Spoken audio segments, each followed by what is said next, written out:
꾀쟁이 여우와 동상. 나는 언제 어디서나 불을 조심하겠습니다. 우리 생활에 꼭 필요하지만 때로는 위험한 불. 조금만 조심하면 안전하게 사용할 수 있지만 일단 불이 나면 큰 피해를 입게 되지요. 원숭이 마을에 나타난 신기한 동상을 통해 불을 안전하게 사용하는 방법과 불이 났을 때 대피하는 방법을 익혀보아요. 불을 안전하게 사용하는 방법과 대피하는 방법을 알아두세요.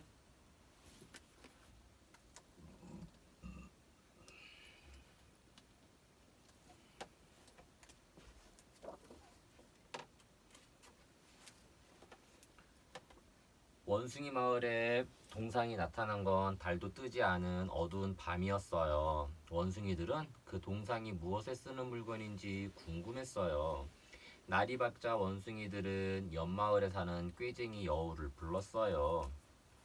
동상을 이리 살피고 저리 살피던 꾀쟁이 여우는 동상에 달린 단추를 꾹 눌렀어요.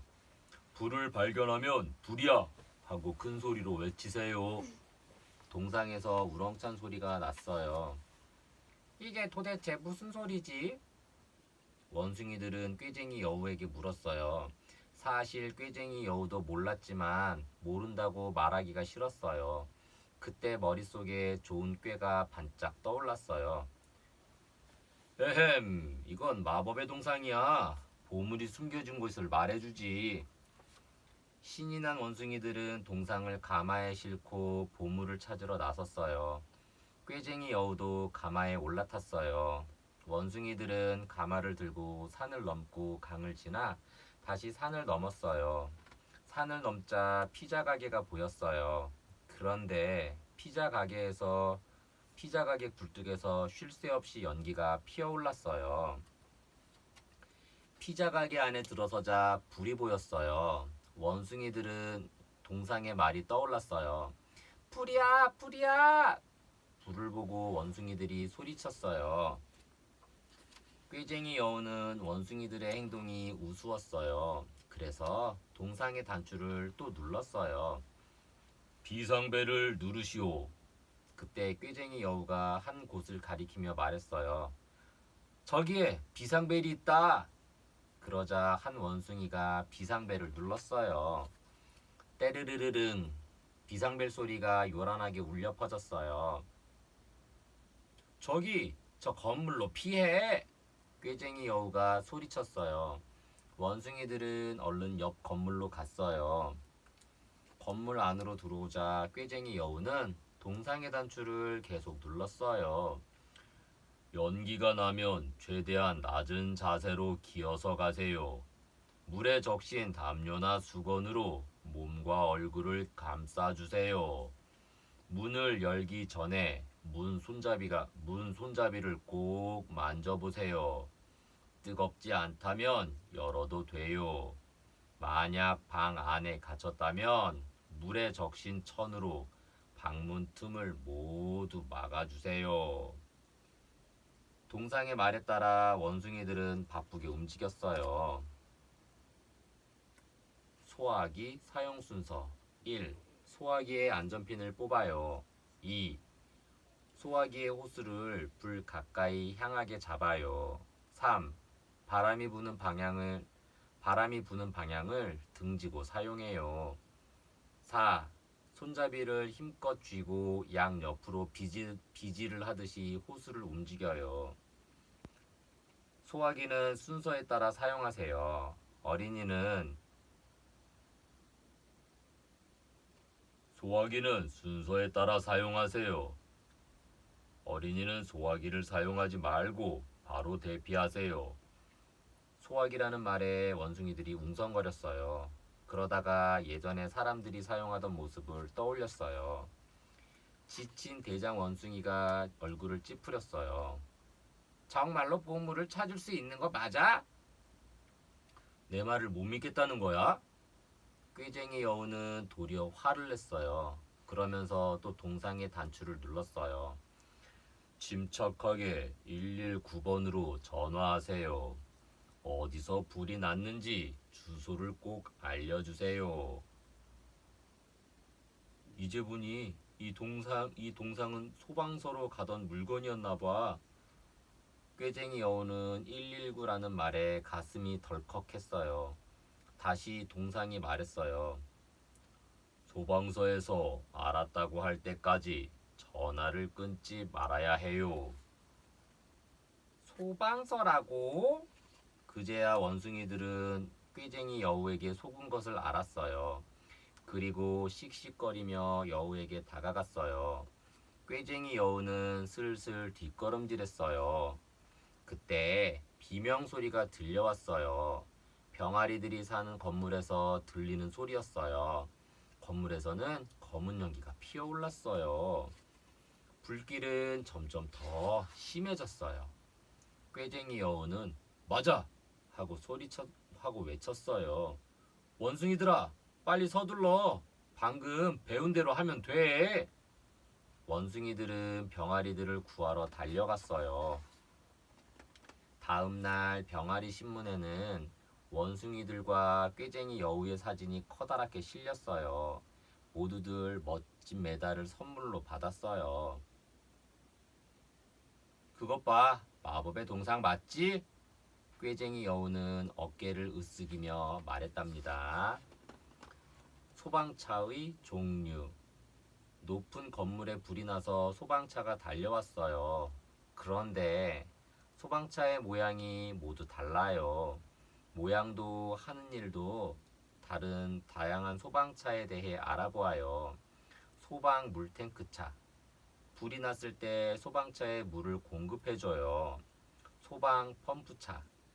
사고 현장에 재빠르게 도착하려고 24시간 대기하고 있어요. 소방 굴절 사다리차. 아파트나 높은 건물에 불이 났을 때 출동해요. 사람을 구하기도 하고 불을 끄기도 해요. 소방 사다리차. 높은 빌딩이나 아파트에 불이 났을 때 출동해요. 소방관들이 불이 난 건물 안으로 들어갈 수 있도록 도와주기도 하고 그곳에 갇힌 사람들을 구해내기도 해요. 소방 조명차. 밤에 불이 났을 때 주변을 환하게 비춰줘요. 통합 지휘차. 불을 빨리 끌 수 있게 작전을 세우고 앞장서서 지휘를 해요. 소방 펌프차의 구조.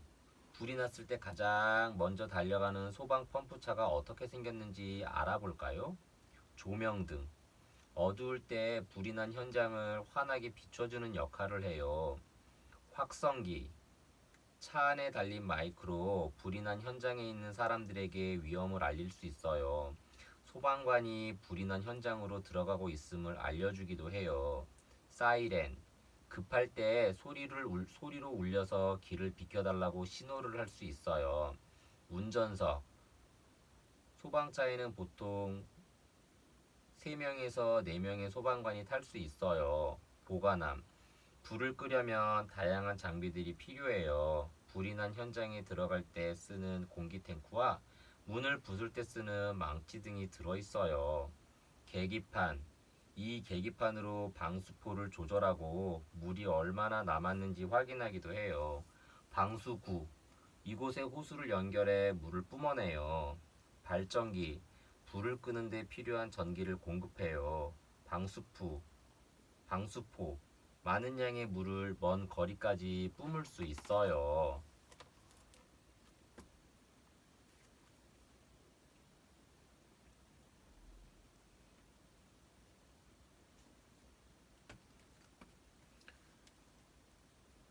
토끼는 달리는 것을 좋아해.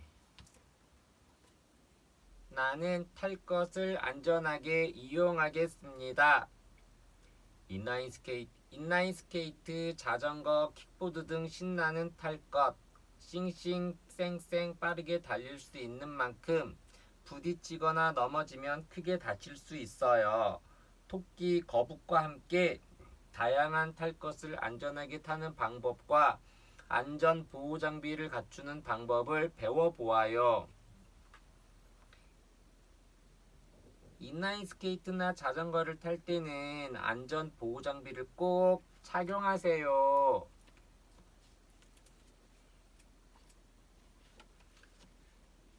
산 너머 마을에 사는 토끼는 아주 유명해요. 왜 유명하냐 하면 바람처럼 싱싱 달리는 걸 아주 좋아하기 때문이에요. 토끼는 주위에 누가 있건 신경 쓰지 않아요. 그래서 시장을 가던 고슴도치 아주머니도 과일 가게에서 일하던 곰 아저씨도 토끼를 만나면 정신이 없었답니다.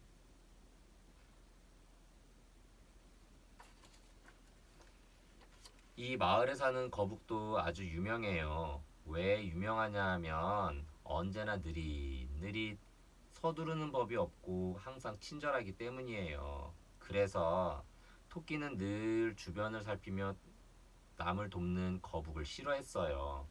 거북이 매일매일 칭찬만 받는 것이 샘났거든요. 고맙다 토끼야. 고맙다. 토끼가 쌩하고 지나가서 넘어졌지 뭐냐. 고맙다. 토끼가 쌩하고 지나가서 과일이 흩어졌단다. 어느 날 토끼는 거북을 찾아가서 킥보드를 타고 경주하자고 했어요.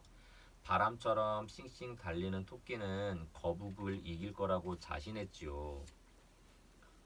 우당탕 쿵쾅. 저런 토끼가 미끄러져 엉덩방아를 찧었어요. 잠깐 준비가 필요해요. 킥보드를 탈 때 이렇게 준비해요. 헬멧, 팔꿈치 보호대, 손목 보호대, 무릎 보호대, 운동화. 시합을 하려면 반드시 경기장에서 해요. 저 산에서 시합하자. 안 돼. 경기장에서 해야 해. 킥보드는 한 사람이 하나씩 타요. 같이 타자. 안 돼. 한 명만 타야 해. 킥보드를 타기 전에 고장난 곳은 없는지 살펴보세요. 바퀴는 왜 살피는 거야? 고장이 났는지 살펴보는 거야. 다음날 토끼는 거북에게 다시 경주를 하자고 했어요. 이번에는 인라인 스케이트를 신고 달리자고 했지요. 토끼는 꼭 거북을 이기고 싶었거든요. 토끼가 막 출발하려고 할 때였어요. 안전 보호 장비를 갖추지 않으면 인라인 스케이트를 탈 수 없어. 심판을 보던 곰 아저씨가 소리쳤어요. 잠깐, 준비가 필요해요. 인라인 스케이트를 탈 땐 이렇게 준비해요. 헬멧, 팔꿈치 보호대, 손목 보호대, 무릎 보호대. 차나 자전거 뒤를 따라가면 위험해요. 인라인 스케이트를 신고 계단을 오르내리면 위험해요. 가파른 내리막길로 달리면 위험해요. 토끼는 거북이 계속 이기자 화가 났어요. 그래서 이번에는 래프팅 경기를 하자고 했지요. 토끼는 물 위에서라면 안전 보호 장비가 없어도 괜찮을 거라고 생각했어요. 퉁덩, 어푸, 어푸. 저런 토끼가 물에 빠져 허우적대고 있어요. 잠깐, 준비가 필요해요. 래프팅을 할 땐 이렇게 준비해요. 래프팅을 할 때는 반드시 어른과 함께 타야 해요. 날이 덥다고 구명조끼를 벗으면 절대 안 돼요. 보트에 있는 밧줄에 발이나 손을 끼우면 안 돼요. 다음날 토끼가 스케이트를 들고 나타났어요. 이번에는 스케이트 경주를 하자고 했지요. 토끼는 얼음판 위에서라면 마음껏 달려도 괜찮을 거라고 생각했어요. 뱅그르르 쿵. 저런 토끼가 스케이트장 벽에 머리를 부딪혀 울고 있어요. 잠깐, 준비가 필요해요. 스케이트를 딸 땐 이렇게 준비해요. 헬멧, 팔꿈치 보호대, 장갑, 무릎 보호대. 스케이트는 속도가 무척 빨라서 사람들과 같은 방향으로 타야 해요. 다른 사람과 부딪히면 위험하니까 앞 사람과 적당한 거리를 유지하고 타요. 스케이트장 벽에 부딪히면 다칠 수 있으니 조심해야 해요. 거북은 시무룩해진 토끼가 마음에 걸렸어요. 그래서 이번에는 거북이 먼저 자전거를 타고 경주하자고 했지요. 거북은 토끼의 경주 준비를 도와주기로 했어요. 하지만 토끼는 거북의 충고를 들은 척도 안 했어요. 그 바람에 아주 혼쭐이 났지요. 제 멋대로 행동하는 토끼를 거북은 불평 한마디 없이 도와주었어요. 거북 때문에 토끼는 몰라보게 달라졌어요. 안전 보호 장비를 꼭 착용하고 주위도 살피게 됐지요. 고슴도치 아주머니에게 인사도 잘하고 곰아저씨의 과일 가게 일도 도와주었어요. 날씨가 좋은 날에는 거북과 자전거를 타고 놀러 가기도 했답니다. 자전거에 대해 알아보아요. 자전거를 타고 공원이나 자전거 도로를 달리면 기분도 상쾌해지고 건강에도 도움이 돼요. 몸도 마음도 튼튼하게 해주는 자전거의 구조와 올바르게 자전거를 타는 방법을 알아보아요. 경운기, 소리를 낼 수 있게 만든 장치, 핸들, 운전하거나 방향을 잡는 손잡이, 안장, 사람이 앉는 자리, 반사체, 밤에 자동차 불빛 등에 반사되도록 만든 물체, 체인, 구르는 힘을 바퀴에 전달하기 위해 연결한 쇠줄, 페달, 발로 밟거나 누르는 발걸이, 바퀴, 잘 굴러다니도록 둥근 테 모양으로 만든 물건, 전조등, 앞을 비추는 등, 브레이크, 멈추거나 속도를 조절하는 장치. 자전거는 안전한 곳에서 타야 해요. 자전거 전용 도로처럼 차가 다니지 않는 곳에서 타야 해요. 어두운 밤, 눈이나 비가 오는 날, 안개가 낀 날은 타지 않도록 해요. 사람이 다니는 길이나 차가 들어올 수 있는 길에서는 오른쪽 가장자리에 붙어서 타요. 골목길에서 큰 길로 나갈 때는 안장에서 내려서 차가 오는지 살펴요.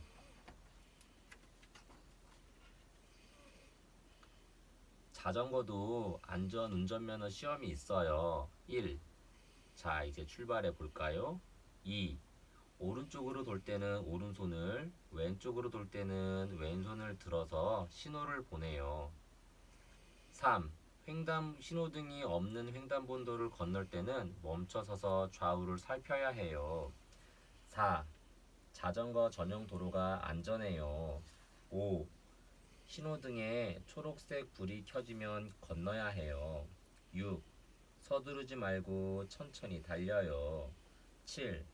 구부러진 길을 달릴 때는 침착하게 가야 해요. 8. 지그재그로 된 길을 달릴 때는 속도를 내면 안 돼요. 9. 내리막길에서는 브레이크로 속도를 조절해야 해요. 10. 드디어 도착! 멋지게 정지 수신호를 보내요.